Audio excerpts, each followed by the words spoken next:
कुर्सी पे बैठने वालों को जमीन की अहमियत याद रहे, सच दिखाते हैं हम। सच का सामना में आपका एक बार फिर स्वागत है। जब से मुझको कांग्रेस पार्टी की सदारत मिली, रोज़ अव्वल से ही मैं किस तरीके से मालेगांव शहर की तरक्की हो, इसके लिए कैसा फंड लाया जाए, मैं लगा हूँ। हर रोज़ मुंबई जाता हूँ और मुंबई जाने के बाद सारी प्रपोजल को खुद जाकर आगे बढ़ाता हूँ। मैंने अभी हमारे 40 गाँव के आमदार मंगेश दादा चौहान साहब से 2 लेटर लाया था। एक अपने पर्यटन मंत्री गिरीश जी महाजन साहब के नाम से 5 करोड़ रुपए का, उसका परसों रात में मैंने सह्याद्री रेस्ट हाउस में साहब को जाके मिला। इत्तेफाक से मंगेश दादा साथ में थे उन्होंने इंडक्स लेकर दिए। 5 कोटी रुपए का मालदा गढ़ नंबर 4 के अंदर एक आलीशान गार्डन बनेगा, जो मुफ्ती साहब ने उनके पहले टर्म में शायद वो पैसा लाए थे उन्होंने। बहरहाल आपसी लड़ाई तनाज़ा, किसको क्रेडिट मिले किसको ना मिले, इसके लिए वो पैसा कारपोरेशन में आने के बाद वापस चले गया। तो मेरे दिमाग के अंदर एक बात थी कि अपने शहर की माँ बहनें कब तक दूसरे के दरवाजे जाएंगी, कहाँ का घूमने के लिए जाते हैं, इनको देख एक गार्डन नहीं है घूमने के लिए। तो मैंने दिमाग में लेकर वो बात किया, और हमको सबसे ज़्यादा, मैं पीछे भी कहा था कि लेटर की ज़रूरत पड़ती है। अगर मुझे किसी आमदार का लेटर मिलता रहे तो शहर के अंदर फंड किस तरीके से लाया जाता है, वो एक कड़ी मुझे समझती। तो मैंने 5 कोटी रुपये का फंड जो है 3 दिन पहले परसों रात में मैंने सह्याद्री रेस्ट हाउस के ऊपर उनसे लिया।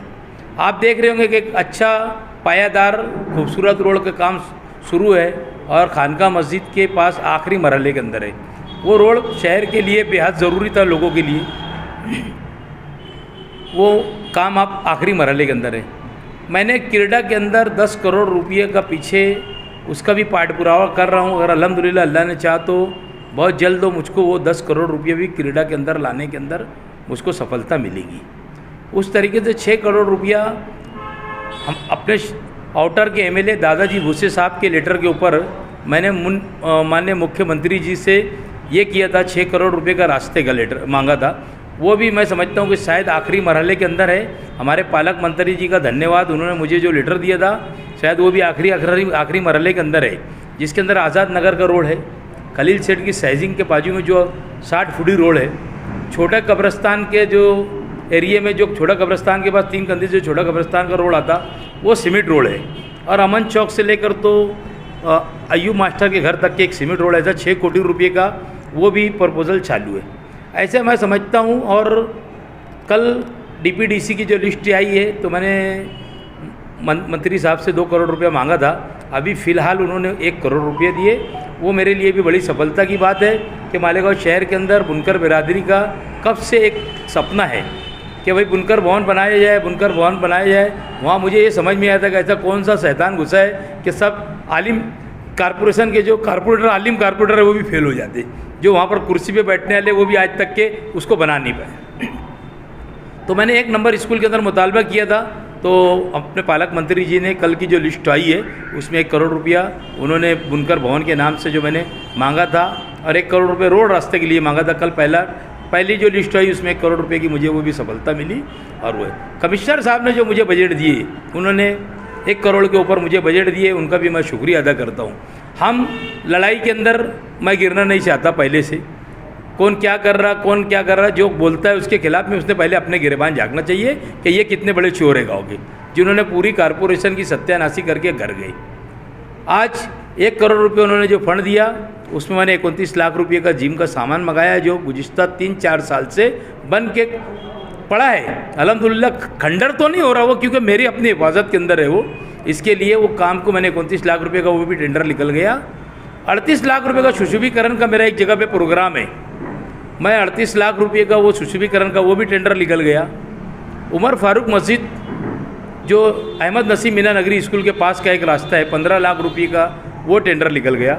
22 लाख रुपये का टेंडर जो है अपने इमाम सल्लो जिम खाने का जो कंपाउंड है, वो कंपाउंड बनाने के लिए 22 लाख रुपए का वो एक टेंडर निकला है। ऐसे मजीद 1 करोड़ रुपए के टेंडर कारपोरेशन के जनरल फंड से निकला है।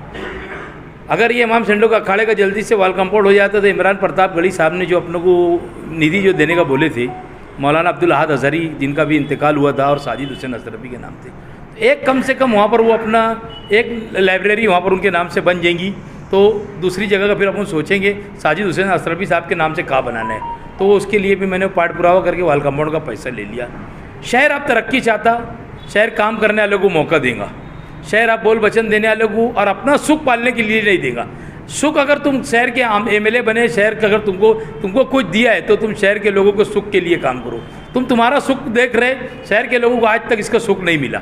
और ये शहर आप ये देख रहे हैं कि जो काम करेगा, आज पावर हाउस का इतना बड़ा मसला इन्होंने ये मुसीबत शहर के ऊपर ला के, ये अजाब माजी के आमदार शेख आसिफ साहब ने और मुफ्ती इस्माइल साहब ने जो लाया है, ये अजाब इतना बड़ा है कि ये खून के आंसू ये शहर रो रहा है। और कभी एक लफ्ज़ से ये पावर हाउस के खिलाफ बोलते नहीं।